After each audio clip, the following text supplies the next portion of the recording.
Bienvenue dans l'émission La vérité de l'Évangile avec Andrew Wommack, un ministère d'enseignement qui se concentre sur l'amour et la grâce inconditionnelle de Dieu. Et maintenant, voilà Andrew. Bienvenue dans notre émission La vérité de l'Évangile.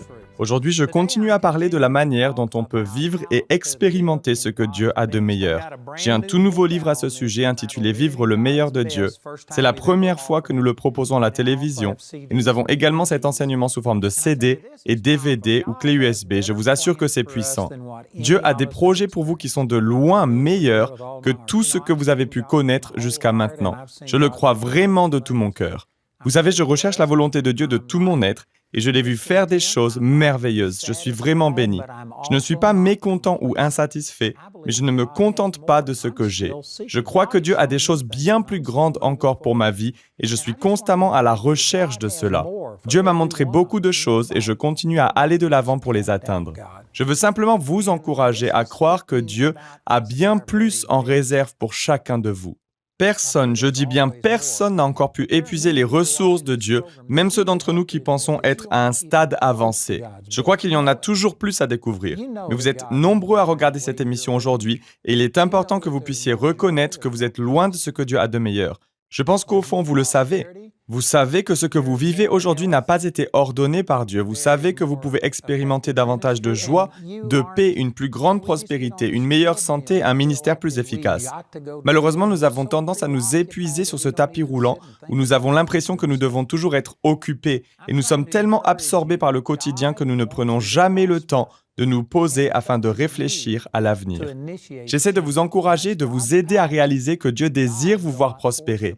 Et c'est à vous d'initier ce changement. C'est la puissance de Dieu, bien sûr, mais il ne l'impose jamais à qui que ce soit. Un des versets que j'ai utilisé au cours de cet enseignement est 2 Chroniques, chapitre 16, verset 9, qui dit « Car les yeux de l'Éternel parcourent toute la terre, afin qu'il se montre fort en faveur de ceux qui sont d'un cœur parfait envers lui. » Dieu désire cela. Il cherche une personne qui a soif. La première chose à comprendre est que vous ne pouvez pas être satisfait de l'endroit où vous êtes actuellement. Il vous faut pouvoir dire « Je ne vais pas en rester là, je veux aller plus loin, je vais découvrir ce que Dieu a de meilleur. » Après avoir établi cette vérité, j'ai passé plusieurs jours à parler du fait que ce que Dieu a de meilleur n'est pas le miracle, mais la bénédiction. La plupart des gens ne voient pas de différence entre les deux, mais il y en a bien une entre le fait de recevoir de la part de Dieu au travers de la bénédiction ou bien grâce à un miracle.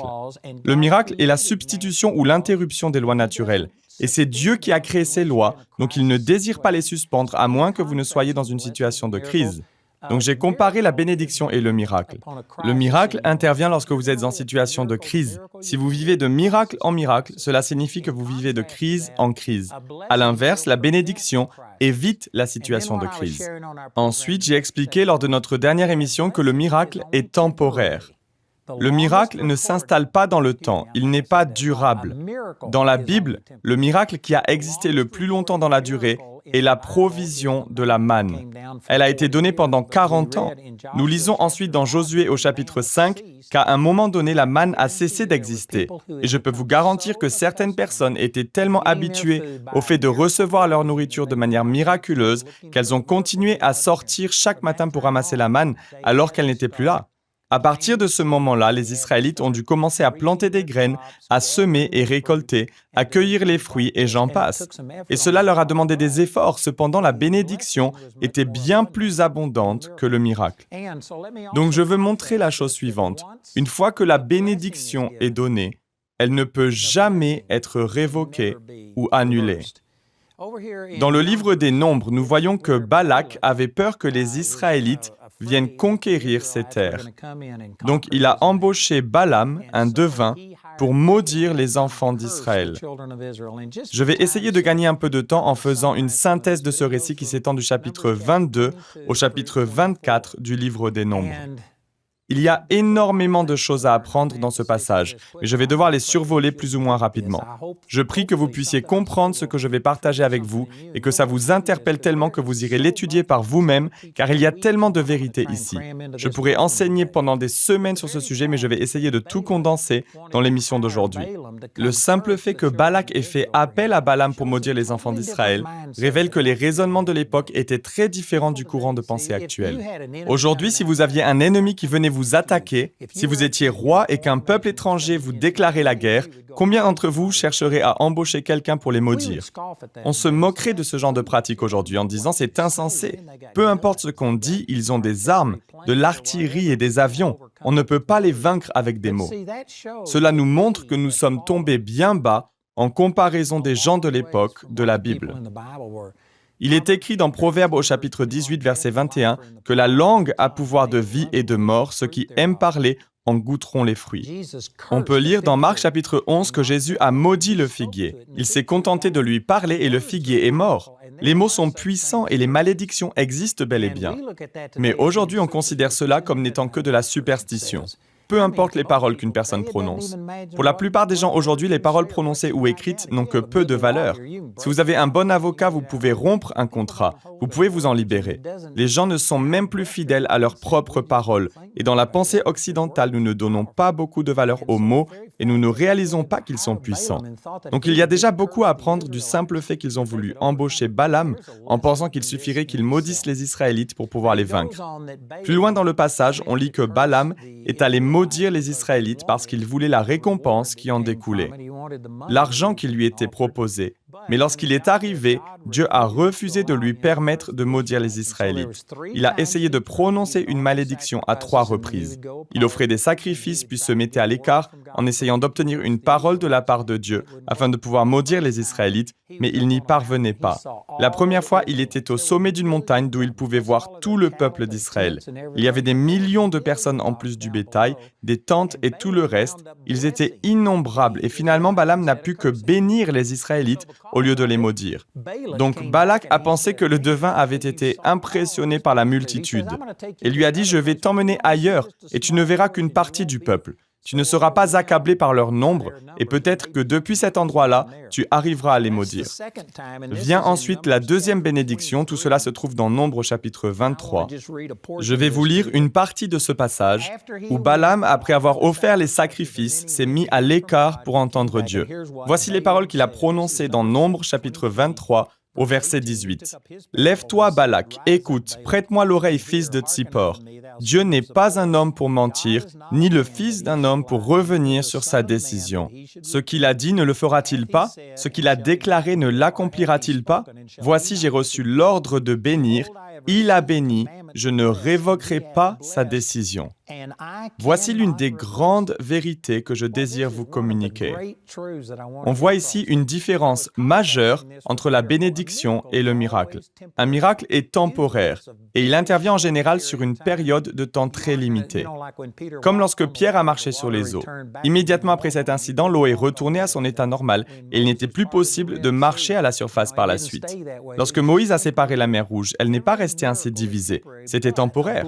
Tout miracle est temporaire, mais dès l'instant où la bénédiction est donnée, elle ne peut pas être retirée. Il a béni, je ne révoquerai pas sa décision. Balaam était considéré comme le grand devin de son époque. Ses paroles avaient un poids, une autorité, et s'il y avait quelqu'un qui pouvait prononcer une malédiction efficace, c'était bien lui. Cependant, nous voyons ici qu'il était sans défense face à la bénédiction de Dieu. Car dès l'instant où Dieu bénit, cela ne peut jamais être révoqué. C'est vraiment puissant.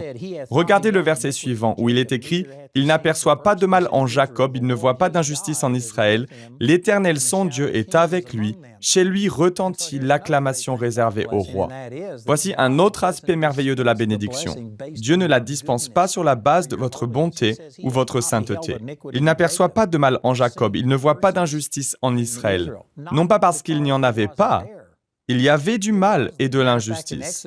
D'ailleurs, dans Exode chapitre 32, vous pouvez lire que le Seigneur était tellement en colère contre Israël qu'il a dit à Moïse « Laisse-moi faire, ma colère va s'enflammer contre eux, je vais faire disparaître ce peuple, tandis que je ferai de toi une grande nation. » Dieu était tellement en colère qu'il allait les détruire. Cependant, lorsqu'un ennemi s'est dressé contre son peuple, il est dit qu'il n'a pas aperçu de mal et qu'il n'a pas vu d'injustice en Israël. La bénédiction de Dieu ne dépend pas de vos performances ou de votre bonté. Et une fois qu'elle est donnée, elle ne peut pas être révoquée. En d'autres mots, une autre façon de le formuler, c'est que la bénédiction est permanente, tandis que le miracle est temporaire. Si Dieu accomplit un miracle, par exemple dans le domaine de la guérison, il vous permettra de surmonter un problème spécifique, mais ce problème pourrait bien ressurgir. Il est possible, après avoir reçu la guérison d'un cancer par exemple, de le voir ressurgir quelque temps après. Combien de personnes atteintes d'un problème quelconque reçoivent une guérison miraculeuse avant de voir le mal revenir plus tard? Combien de personnes ont reçu une intervention miraculeuse de la part de Dieu dans le domaine des finances avant d'à nouveau se retrouver dans les difficultés le mois d'après? C'est parce que vous vivez de miracle en miracle et les miracles ne sont que temporaires. Mais une fois que la bénédiction est activée, elle ne peut pas être annulée. C'est tellement puissant, c'est vraiment merveilleux. Permettez-moi de partager d'autres passages avec vous. On pourrait penser qu'une fois que Balaam a essayé de maudire les Israélites à 3 reprises, le récit s'arrête là. Vous pouvez lire au chapitre 24, au dernier verset. Balaam se leva, partit et retourna chez lui. Balak s'en alla aussi de son côté. Et on pourrait en conclure que c'est la fin de l'histoire de Balaam. Mais au verset d'après, au chapitre 25, verset 1, il est écrit « Israël était installé à Sittim, le peuple commença alors à se livrer à la débauche avec les femmes moabites. Elles invitèrent le peuple au sacrifice en l'honneur de leur Dieu, et le peuple mangea et se prosterna devant leur Dieu. Israël s'attacha au Dieu Baal-Péor, et la colère de l'Éternel s'enflamma contre Israël. » On découvre alors qu'il y a eu un fléau qui a tué des dizaines de milliers de personnes. On pourrait facilement conclure que c'est une histoire complètement différente. Mais si vous continuez à lire ces passages, vous découvrez que cela était en lien avec ce qu'a fait Balaam. Regardez au chapitre 31. Cela intervient lorsque Moïse a envoyé les Israélites pour détruire les Madianites à cause de la manière dont ils avaient traité Israël. Il devait les conquérir, donc il a envoyé son peuple et leur a ordonné de tuer les hommes, les femmes, les enfants, les bêtes et de tout détruire. Je vais juste faire une brève parenthèse. Beaucoup de gens se disent que c'est vraiment barbare et se demandent comment un Dieu d'amour peut faire une chose pareille. C'est parce que dans l'Ancien Testament, les gens ne pouvaient pas naître de nouveau. Ils ne pouvaient pas changer comme nous le pouvons. J'ai lu des livres historiques, des rapports archéologiques qui expliquent certaines des pratiques qu'ils ont découvertes dans la culture de Canaan à l'époque de l'Ancien Testament. C'est vraiment difficile de croire à quel point c'était démoniaque. La bestialité, le fait d'entretenir des rapports sexuels avec des animaux, était à l'ordre du jour. Et je ne vais même pas vous dire tout ce que j'ai lu, mais c'était vraiment perverti. En comparaison, ce que l'on fait aujourd'hui peut sembler plutôt inoffensif. Et je pense que lorsqu'on pratique le péché à ce point-là, on s'ouvre aux démons.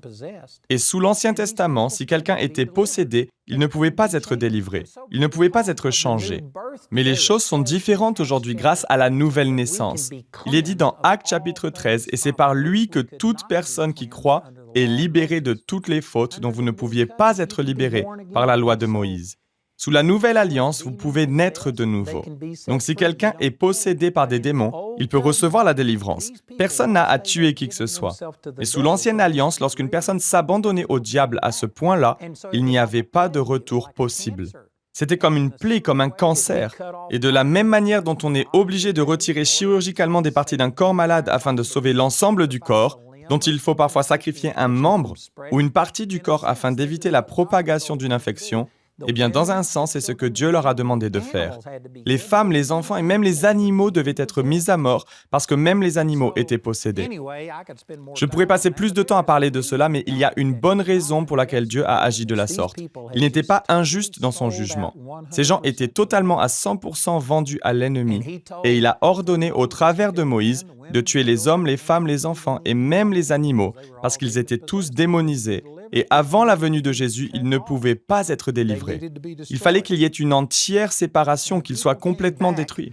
Mais lorsqu'ils sont revenus, ils avaient conservé la vie de certaines femmes ainsi que des enfants et du bétail. En d'autres termes, ils ont tué tous les hommes, tous les soldats ennemis, mais ils ont gardé certaines femmes pour en faire des épouses. Ils ont également gardé des enfants et du bétail. Donc Moïse était très en colère contre eux. Au verset 14, Moïse s'irrita contre les commandants de l'armée, les chefs de milliers et les chefs de centaines qui revenaient de l'expédition. Il leur dit « Comment ? Vous avez laissé la vie à toutes les femmes. Ce sont justement elles qui, sur le conseil de Balaam, ont entraîné les Israélites à commettre l'infidélité envers l'Éternel dans l'affaire de Péor. Alors, un fléau a éclaté dans l'assemblée de l'Éternel. » Il est écrit au verset 16 que c'est Balaam qui a entraîné les Israélites à être infidèles envers Dieu. Il est fait référence au chapitre 25, où ils ont commencé à se prosterner devant les dieux des Madianites et à commettre l'adultère avec ces femmes. Maintenant, voyons un autre passage des Écritures qui se trouve dans Apocalypse chapitre 2, où le Seigneur a réprimandé les églises d'Asie. Apocalypse 2,14 dit « Mais j'ai certaines choses contre toi. Tu as là des gens attachés à la doctrine de Balaam, qui enseignait à Balak à tendre un piège aux Israélites pour qu'ils mangent des viandes sacrifiées aux idoles et se livrent à l'immoralité sexuelle. » Donc si on rapproche ces différents passages, on comprend que l'histoire de Balaam ne s'est pas terminée à la fin de Nombre chapitre 24. Au chapitre 25, ils ont commencé à commettre l'adultère, à se prosterner devant d'autres dieux et à adorer Baal sur le conseil de Balaam. Donc voici ce qui, d'après moi, s'est passé. Balaam a été embauché par Balak afin de maudire les Israélites. Et dans Nombre chapitre 23, il a dit « Dieu a béni, je ne révoquerai pas sa décision. » Balaam ne pouvait pas briser la bénédiction de Dieu. Il ne pouvait pas l'annuler. Mais il savait que la bénédiction doit être reçue par la foi. Donc il a dit à Balak, « Si tu veux maudire les Israélites, tu ne peux pas prononcer toi-même la malédiction. Il faut qu'ils la prononcent eux-mêmes. Il faut qu'ils se détournent de l'alliance qu'ils ont avec Dieu, qu'ils rejettent leur alliance et la bénédiction que Dieu a placée sur eux. Je ne peux pas le faire, le diable ne peut pas le faire non plus. Dieu ne le fera pas. Ils doivent eux-mêmes se disqualifier. Ils doivent eux-mêmes se détourner de la bénédiction. Et il lui a appris qu'il fallait amener ce peuple à se maudire lui-même en renonçant à son alliance avec Dieu et à entrer à la place dans une alliance avec Baal. C'est vraiment puissant. Donc, en substance, ces passages nous révèlent qu'une fois que la bénédiction de Dieu a été donnée et qu'elle commence à agir dans votre vie, Dieu ne la reprendra jamais. Satan ne peut pas la vaincre. Aucun de vos ennemis ne peut la détruire. Vous et moi sommes les seuls à pouvoir stopper la bénédiction de Dieu dans nos vies. Et c'est au travers de notre incrédulité. Dans Romains chapitre 5, verset 2, il est écrit « Nous avons accès par la foi à cette grâce dans laquelle nous tenons ferme. La grâce de Dieu a pourvu à tout. » Rappelez-vous le verset que j'ai utilisé dans Éphésiens chapitre 1, verset 3, qui dit « Béni soit le Dieu et Père de notre Seigneur Jésus-Christ, qui nous a bénis de toute bénédiction spirituelle dans les lieux célestes en Christ. » Il nous a déjà bénis, mais c'est dans les lieux célestes. C'est dans le domaine spirituel. Satan ne peut pas s'en saisir. Dieu ne stoppera jamais cette puissance. Satan n'y a pas accès parce que votre esprit a été scellé par le Saint-Esprit. Vous pouvez le lire dans Éphésiens 1,13. Satan ne peut pas arrêter la bénédiction. Dieu ne l'arrêtera jamais, mais il vous faut y accéder par la foi. Et dès que nous ne sommes plus dans la foi, alors c'est nous qui stoppons la bénédiction de Dieu. C'est ce que j'ai essayé de partager avec vous durant ces 2 dernières semaines. Dieu désire nous bénir. Dieu veut nous faire prospérer. Il veut nous utiliser. Sa volonté est que nos vies soient absolument fabuleuses. Mais dans un sens, c'est à nous de l'initier. Et pour cela, il faut commencer par ne pas se satisfaire et se contenter de moins que ce que Dieu a de meilleur. Il nous faut rechercher et croire à son meilleur. C'est la foi qui active la bénédiction de Dieu dans vos vies. Il vous faut placer votre foi dans la bénédiction de Dieu. Je l'ai dit plusieurs fois ces 2 dernières semaines, mais la plupart d'entre nous nous satisfaisons de moins que ce que Dieu a de meilleur. Nous ne visons rien et nous l'atteignons à tous les coups. Nous ne croyons pas vraiment que Dieu puisse faire quoi que ce soit de particulier dans nos vies. Peut-être que vos parents ou un professeur, un précédent conjoint ou quelqu'un d'autre vous a dit que vous n'arriveriez jamais à rien dans la vie. Et à cause de cela, vous pensez vous aussi que vous n'arriverez jamais à rien. Vous avez cru à ces mensonges. Un de mes très bons amis, qui était également un de mes associés, a entendu son père lui répéter en grandissant « Tu n'es même pas capable de visser un écrou sur un boulon sans en abîmer le filetage. » Son père était vraiment un homme méchant qui avait beaucoup de problèmes. Et ces paroles ont pris racine dans la vie de son fils.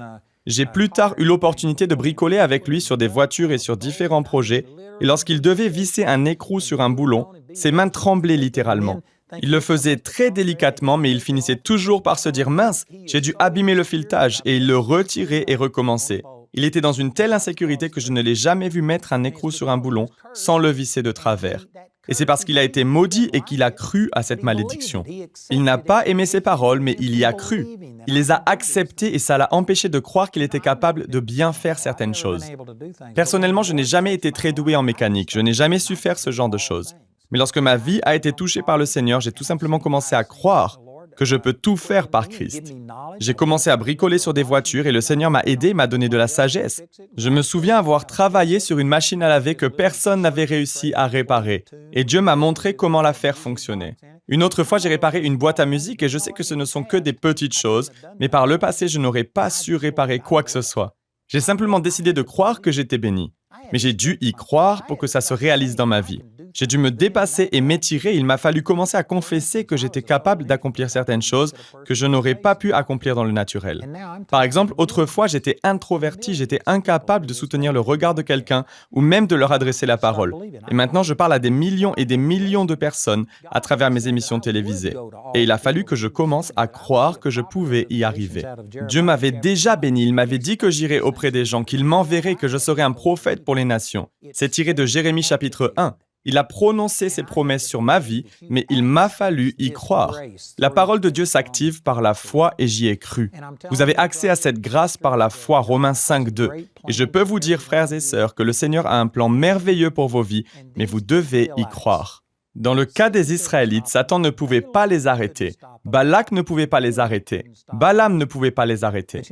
Cependant, ils ont eux-mêmes stoppé la bénédiction de Dieu lorsqu'ils ont cessé de croire et ont commencé à adorer d'autres dieux et ainsi de suite. Ils ont empêché la bénédiction d'agir dans leur vie. Et vous êtes le ou la seule à pouvoir arrêter la bénédiction dans votre vie. Rien ne pourra vous arrêter lorsque vous aurez compris la puissance de la bénédiction. Ni la couleur de votre peau, ni votre sexe, ni votre niveau d'éducation, votre apparence physique ou même votre âge. Cependant, vous devez y croire, vous devez l'activer par la foi et vous devez l'entretenir et persévérer par la foi. Si vous tombez dans l'incrédulité, si vous écoutez toutes les voix dans la foule qui vous disent que vous ne pouvez pas y arriver et que vous leur accordez de la valeur, alors c'est vous seul qui arrêtez la bénédiction de Dieu dans votre vie. Tout ce que je viens de dire est vraiment énorme. Et j'ai encore beaucoup de choses à partager à ce sujet. J'ai posé les fondements et nous allons maintenant pouvoir aborder certains principes qui pourront vraiment faire toute la différence dans votre vie. Je vous rappelle que j'ai ce tout nouvel ouvrage, il est intitulé « Vivre le meilleur de Dieu ». Il est très récent. Nous proposons également cette série sous d'autres formes comme le DVD, le CD et la clé USB. Je vous assure que ces vérités ont le potentiel de changer votre vie. Donc, écoutez notre annonceur, il vous donnera plus d'informations sur la manière de vous procurer ces ressources. Je vous encourage à écouter. Appelez-nous ou écrivez-nous aujourd'hui. Commandez ces ressources et rejoignez-moi pour la prochaine émission dans laquelle je vais continuer à enseigner sur le fait de vivre le meilleur de Dieu. Le programme d'aujourd'hui fait partie de la série « Vivre le meilleur de Dieu ». Nous espérons que ce message vous a béni. Notre ligne téléphonique est ouverte aux heures indiquées à l'écran. Appelez-nous si vous avez des questions sur ce programme, si vous avez besoin de prière ou si vous désirez commander l'un de nos enseignements. Vous pouvez nous contacter au numéro qui s'affiche à l'écran. Ce programme a été rendu possible grâce au soutien financier de nos partenaires. Si vous souhaitez devenir partenaire, vous pouvez le faire en appelant ces numéros. La prochaine fois dans la vérité de l'Évangile. À l'école, j'ai appris que l'eau coule toujours vers le niveau le plus bas. Et c'est ainsi que sont la plupart des gens. Ils gravitent vers le niveau le plus bas. Quel est le minimum requis pour me permettre de m'en sortir ? Tant que vous aurez cette attitude, vous ne connaîtrez jamais ce que Dieu a de meilleur. Vous devez vous saisir et vous approprier ce qu'il y a de meilleur. Donc nous avons déjà parlé de cela et la semaine dernière, j'ai expliqué la différence entre le fait de recevoir de la part de Dieu au travers d'un miracle ou bien au travers de la bénédiction. Et la plupart des gens n'ont jamais pris le temps de réfléchir à cela. Si vous avez manqué une partie de cet enseignement, je vous encourage à revenir en arrière. Mais pour résumer, j'ai soulevé 3 points principaux. D'abord, il faut savoir que le miracle est la substitution ou l'interruption des lois naturelles que Dieu a créées. Lorsqu'il a créé les cieux et la terre, il a dit que c'était bon. Et ensuite, il a dit que c'était très bon. À mon sens, c'est vraiment un euphémisme. Dieu a créé toutes les lois naturelles et cet univers afin qu'il soit à notre service et à notre bénéfice, à notre avantage. Dieu ne substitue pas ses lois à moins qu'il y ait une situation de crise. La personne qui vit de miracle en miracle, qui bénéficie de la substitution ou de l'interruption des lois naturelles, vit également de crise en crise. Vous devez vous trouver en situation de crise avant de recevoir un miracle. Mais la bénédiction de Dieu évite les crises. Alors que choisissez-vous ? Est-ce que vous préférez vivre à votre manière en enfreignant les lois naturelles et spirituelles que Dieu a établies et rechercher le miracle qui va vous permettre de vous en sortir seulement lorsque vous êtes dans une situation de crise ?